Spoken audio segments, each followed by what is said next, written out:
Hello, good morning, good afternoon, good evening. About him, my precious me. And then see about bedin komo, and then so yeba abedin komo, and then so yeba abedin komo on gratefulness, boniaye, o, and yebedi boniaye hon komo. Boniaya ama amanfo emema ne ema ahodo bebre na omawawe anigye nimu no enne me be ka no kra kire wo mu hia anointing wo ye wo mu hia counseling na na me de be mamo no boniaya oba bi wo ho a be ma bi abone ho ka be ma no na di ni to school mu wa hwe ni school ama na wie abone degree aye ne bibia wie sese no wanya baabi agina wie wadane na chia masa be ma na wo bo ano no be ma na ankane na wonne na makura bi ase na wo boafo bia ne na kwan mu o wie school a wo pesika atua admission fee na wonya obia ema ne moa no be ma na saa bra ne na wo hihye ntade fi wo titi ne bowre mu ebi kra na wo hihye bidie ebi kra na wo soa paawo pa ebi kra na wo tonton politin toothpaste e wo ka ho ana wo tietie sika e de bo a wo ba no e ma wo di wura secondary school mu wati ma wie wato a so obaye wo diploma wie wa ye wo degree awie wo wie ya wakohye diplomatic man enunti saa be ma no wo be ka kire ne se wo ye illiterate na saa be ma no wo ye illiterate no wo dwen se wo ka kire wa menu aba wo be fa wo adi da bi da wo mfa wo ni sweetheart oba papa bi chiawo ode no ho ama mercy papa bi udi no ho se be ma na wo bo a wo no be ma na wo pagya wo free sumina so enam no so me ne wo benya baabi agina no wadane wachi ama saa be ma no na emo wo hia be ma wadaka papa mu na first na wo ne na ma na wo hu sebe na wo hu futuro ne wo na se chele ne wo ntade miensa bi no na saa be ma na wo henefa wo ware saa be ma na waware no menu aba anigye a wonya na ware nu no atete ya saa be ma na de wo famu no enye bayi o enye bayi memfa nkɔhye bayi na mum trase ne kai wachi say be ma bi na bo a wo opagya wo de wo kɔto adwuma mu ama wo sua adwuma wo bo ho ka osori a ebia na wokosoa nsuo bi kura kɔ mesin wo kɔkɔte mortar na waboabo asika no ohu na wode aba abra mo wanya bi dia atoto machines any will tape measures any will rollers na onioma a wodi sua adwuma ene wo sua adwuma wi anchese be ma papa abe pack private car esi ho no mo enu nti be ma na wobo a wa no wo ye mesin ni no wa pack na sinchen wa ware be ma papa ya hyew kawa eya wo de minua ba wunya ni gieda wunya ni je wa ware no mo wunya ni gieda boniaye ene boniaye honto komo na meba abebo so akire mo no amane a wo komu wa brabo mu no de wo komu wa wawe mu no eye boniaye be ma bi wo ho no ma oba bi na bo ano oba no na woni bi oba no ene ne maame ena sponsor wo ama be ma no watimi akọ school obi a oba no wantimi akọ bi ntene maame hwe no se woni made de wa wusi ni made ne de wa wusi krokro me be yi de maame hwe maame mwa wo na kọ school na wo wi a wo ware me ba na edan a wo bedidi ama bi aso me ba no so ama me nso ebi aso me so wo wi school no wo ba be wi school na wo de oba foforo efi school mo ba ye just wo ko hia oba wo college enu nti wo jai de wo bo a wo pagya wo me na wo beduru de wo duro no wo jai wo no na si ho no mini aba ma wo je so benya ni je wonya ni je da e wo sa ware nu wonya ni je o wonya ni je wo sa ware nu mu da boniaye wo nipa ya bra bomu oba bi o hon mai sabi wa ba bedura brochire wa bedura kwantuo mo be ma bi na titi ni bowre mu abra na kwantuo kwan bi ye no be ma bi na so ni mu etiti ni bowre mu no wo se kwa na nyame boa wo kwa na wo konya nkrata waba be fame so mako odu ye hello kura no ebi bo saa be ma no ebi bo be ma na wote Ghana no hello how are you good morning ebi bo saa be ma no wo dwen sa wo be fa ho adi menua ba wo fa wo hu ni da wo fa wo hu ni o wo fa wo hu ni da ebi kura na wo ba no obo awo wote ekura bi ase no mutiti wo mo bo wire mu ade bo awo ema witimi baaye wa bedu kromu so ekurase ni ba enu ti ba ma ise woni kromfo ma na woni kromfo ma na edi akapima kage wo fa wo hu ni da wo fa wo hu ni o se sa wo ba ne kase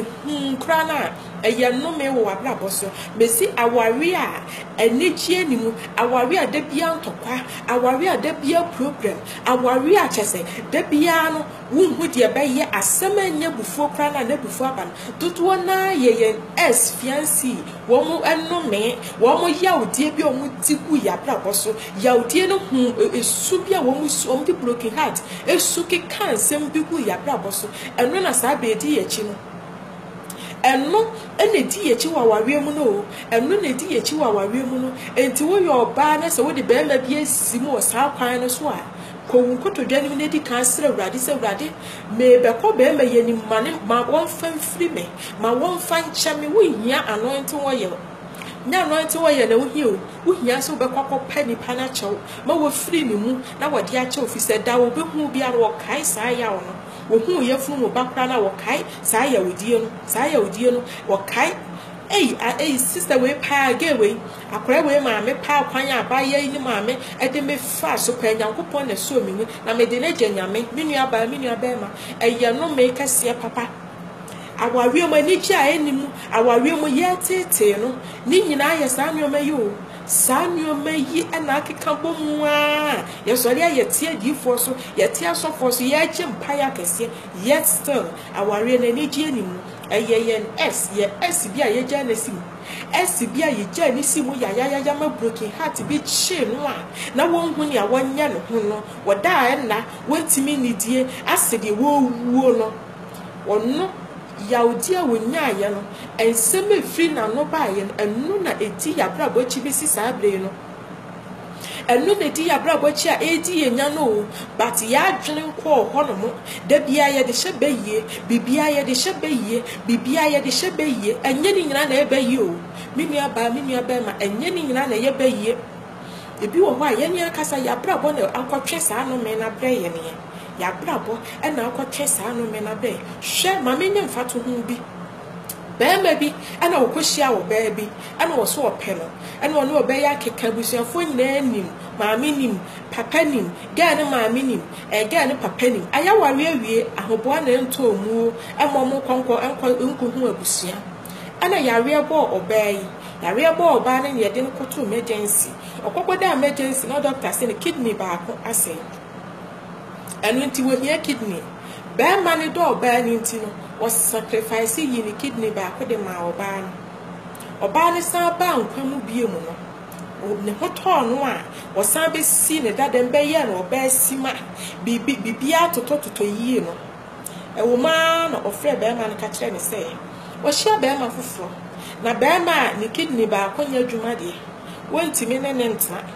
enu nti no wo hia be ma foforo nti be ma we no a wo ese wona ma wo hwa gu ne fa no wontimi nware ne bio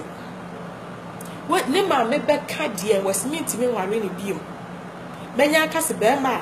se waye yare ni ne de mi ntimi nware ne bio mi nua ba eye wona was sacrificing a life he did sacrificial work for you odo wonti o enye be ma bia ne be ye saade no as with me sacrifice the kidney ema oba no ewi ase na oba na dane na chiama no na wodwe se oba wei se wo kwa ware ase a obenya ni je wa ware mu wonya da menua ba wonya ni je wa ware mu da obefa wo hawmu atete over atete be ma no amramu mu kwa ne de obe na dwene se wodo na ewomu a ono so na adwene beba no ho so akai se sedia obitimi sacrifice din na brabo ma wa wucha ne ho no mo no sara na da bi wo so be ono so ebibi beba wo so be gya no ho enu nti wo fa wo nya hwe amunum hore de obey no so wopro but a bedroom na bi no na adwere be sesa wo ho enti obiara ntrase na won ka ka ni tim so wo hwe me video ya trase na sisi wutrim se waye obi saade ni bia se wo de obi afa sa kwan ni so wo de ya obi adome wa kwane ko pa na chew ba bi bia no wo hwehwe na pa na chew baby ani pano wo bia no hwehwe ni pano na pa na chew efi se ewiase no obi mfa na se emwadwe emma obi mefa emu aba na ni da obi mre emma ne men obi no ama ne men emma obi emma mefa ni o hwe wonja ama ne wa he obeka se bia wagya ya chew obeka se wo bom paya kese na yakopon watwetwam mitwetwam Yesu di mu mitwa mi nua ba wo boa wotwam enya yo hwe Yesu be ko kan sem bi kire na suafo e wo John chapter 23 verse 20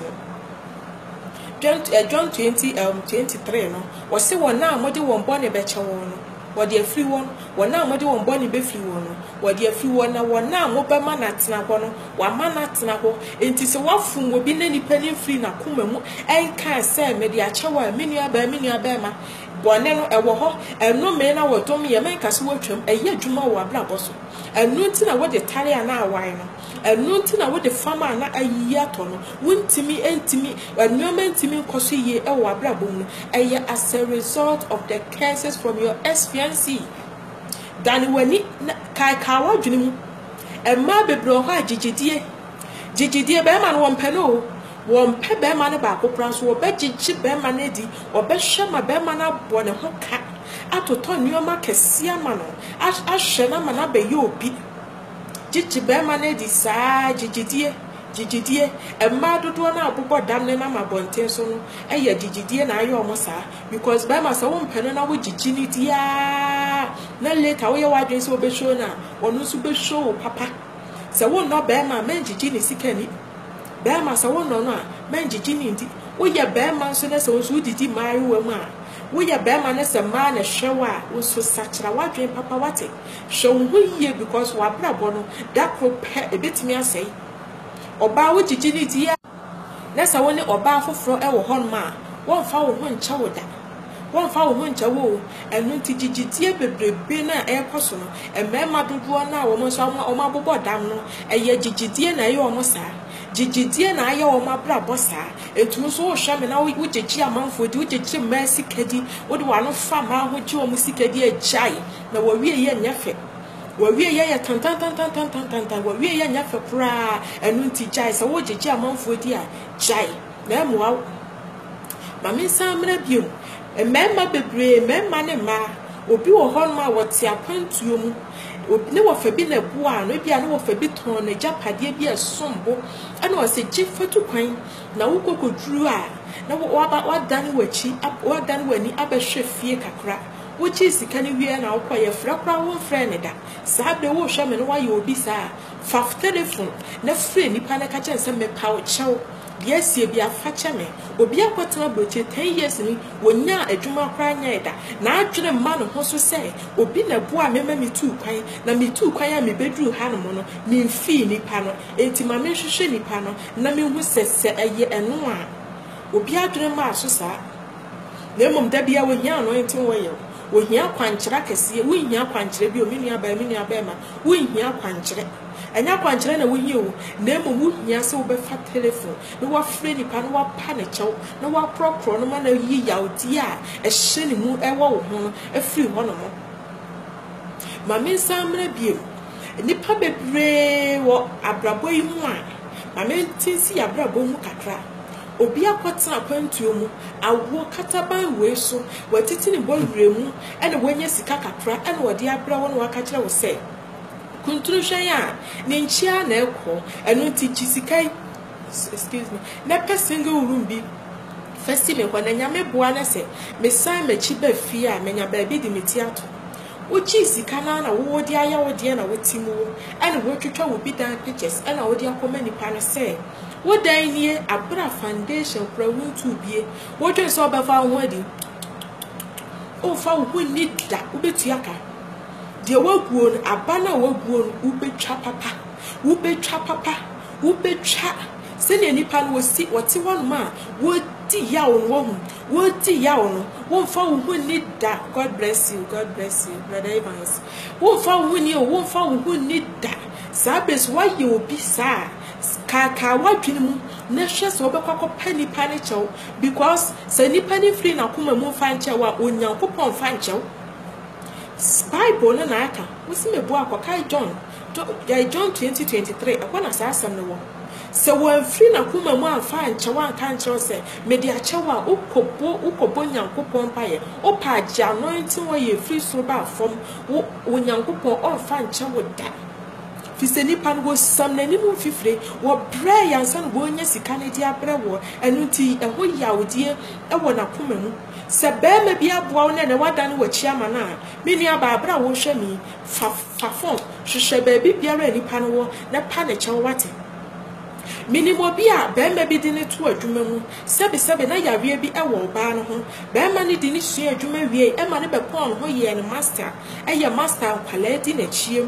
sa ade a na won ho na yade bi a emanani manani ba ko se no akata kakra be ma ne na boa no mo koye operation manani no ebe ye semedi ya ye yi na ni ye kama wie ye no da ko be ma ne kwasara no wadwuma mo koye private car bi si won no na we ye was be ma me be war no no e ma ade ne ye wudi force ade ne ma ye subante sa be ma I broken heart am say be ma obi a no we ye na dwuma papa bo adane kwensani na wo twe sa oba wo ye say na wo kotena ware ase a wo benya ni je unya ni je da wo pa ko hye prophet 10 prophet 20 ko hye ne botom na wo fa nkomra wo bua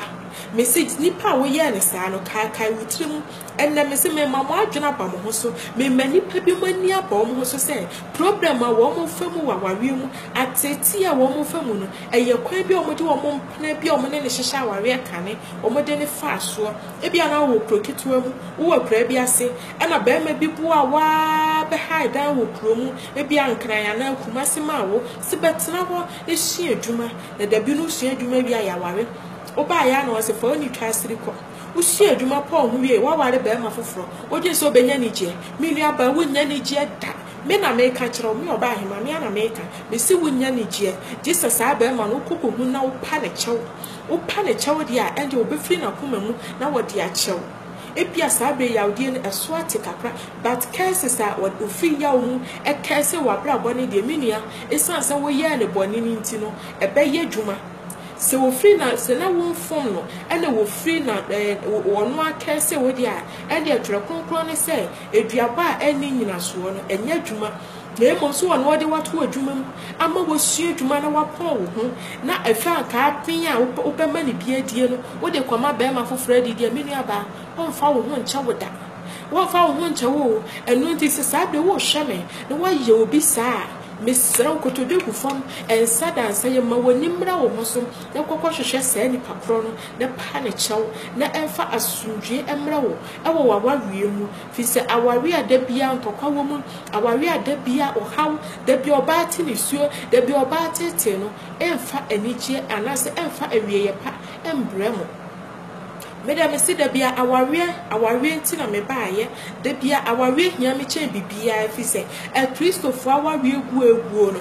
a Christopher ye kwan a ye fa so ware a Christopher aware egu a Christopher aware egu wi ase fo aware nwu na emom ye ne ye se ye gidi fo no enti me dem se problem said aware cha ye bade me treat one after the other me se sabre me ma wani aba ho so se wo SB a wo fom no kwana kwa hwehwe no e pa ne chew wo SB a wa fom no wo SB a wa boa wa ja na si ho ya asa be wanya bi a wono na bo adwe no de ye si na ntwi a wo prabu wo yam ayi no wo pro awio no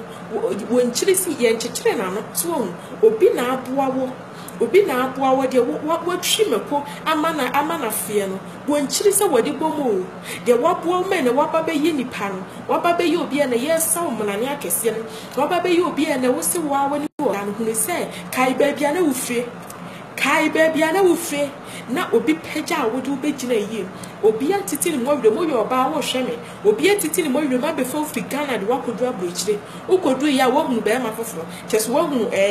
me broni ana wo hunu be ma ne tadua so nti wo ja wo kunu no oje so be fa ho adi Over time, so me fat time our time. Won't found who need that. Won't found who need that. Nipan wo bra was some the new 15 won yes can or the bay papers at the buffer through my gun I would require so your bear my so your bar and member be yes hardian and melty to mobile remove a farmer the movie drab chair would do house if only tries to recall or when your bar papa ben no I be man and didn't know a jar or a fan on a cop or so ya brewa and I want you class woman your baby we are and you can't times I can see oh you illiterate you are not my class you don't match me. You are not classic, and summer can see a time when I would teach Sumuna Sonny dear. Where were those classic people? Where were those diplomatic men? Where were those classic ladies? No more heaven. Sabra no with him for true, not your wood, dear cry, Zima, sound for no more heaven. Dear Wapuao, and ma with me pejayam, Pasha Sally Pano, now also poor more no some peja biwati. Nipa wo boa wo men wo timi akudura broche ne ye fra boga no hwehwe sa nipa no na wo so pagya ne bi se nipa na akasa kra ne wanyina wontimi pagya na pagya ne ba obi boa wa men fa bone entue nipa ne ka se obi yo papa tro kronkron ne se enno me enka de wodi papa wodi bone ehye papa anamu se obi eya wo papa na wodi bone tue nipa ne ka enno me di wachi obi ye o papa na wo de wo simpone na me de betua o ka eno me ediwachi enti sabre ni pa bia wa boa wa wadani wo chi a kire na hello kra won ka bi nkire no hello kra won ka bi nkire no hwehwe ni pa no ba bia la wo hwehwe ni pa no ba bia wo so ye oba so ye be ma se me nua be ma wo na oba bia boa na ne wadani wo chi ama na wanya bi nti wadani wo chi ama na so ye krasi ni ba hwehwe no wate hwehwe no na wo so mani nya bi ni mana koma mna ne yam na no me bia wo free ni mu eka to wo so on reverse sa case no obi abetra broche mfie aduni single room pra wantimi NCB protocol wantimi to obi nto na adwere ma no ho so say ebia wo boni bia ma ye obi enti na saade na bam so na mmodi akwhye bayiye esane sa bayifo ne loyalty no asem bia ne de ahye bayiye but ye ne ayabra boni ye ne yoye ene kwotwetwe no me ba yabra boso ye ne ayabra bo on fancheme why ye obi sa wodi obi afa sa kwan no so a hwehwe nipa no na pa ne chew na nipa ne be free na koma mu no odi ayeden na wodi a chew se nipa ne free na koma no afree ni mo kase me di a chew eye de asie bia no asi ne twase eba na aba wodi a chew na emom so wo free ni mu amfa nche wodi a minia anya wadwen se wo be fa wo adi wo mfa wo ni da wo mfa wo ni da wo mfa wo ni o wutimi ye na eso no me nyina na aba wo maso obi timi ti bone na ne ba wonnim wonyeye wonka bi nhemu na wono na nnome na aba na brabo so enti de waye ne ne no hu se aba waguo no wanhwe ye asunsunsanso ebetimi aba wo ma no so ye betimi de nnome ato so ama nnome ne adidi so aba wo ma so fi se wo be ka Lamentation chapter 5 verse 7 na wasi ye na gya no aye bone na na ye na ye so wo na mumu ye na wodwe se obi akwatena wo mu adi sika bra osi fasidan na wodi ase fio no yire no madam no no me na fa wo so ma wo maso e beto aso akọ maso obi bia lo te dan mu bibia no e de nipa no beti ni suo bia no e ye no me wo ma brabo so enti momma ye ni na ho momma ye ni mra ye ho so na si ye di ye nua bi bone a momma ye nya atenka bi wo ye mu se ye ne ye de ye fa asa kwan no so a anka ba ye dana se ade a obi di ye wa enya wo de no wo so me fa nye wo nua bi oba ahema precious and pay do be si ha no ate e da foforo ye beto aso wunya sa video no wa share their true page e wo nua bi so no so wa fun obi sa no onkonkwa ye sa we institution no onkonkwa ye sa ade ni bi na emfa asundwe emre no na brabo me na me kai wo say so wa ware mu problem so a dating and married team for almost so ho no mo bodwuma pa o hwehwe me a me do be kan group no ho e group a ya create lawyer for wo mu counselors wo mu asofo wo mu a obi wo aware mu hawo obi wo aware mu problem bi a no de abedan wo mu no ma kyere ne kwan a wo mu nipa no wanya den on faso so wo pese wo join this group na what the number mami a oba hema precious me do be kan ho ene de baby a me di mu be sie nie onyankopon kan ho on hyamode da foforo ye be hia onya video ya share ma wonu ya bi akram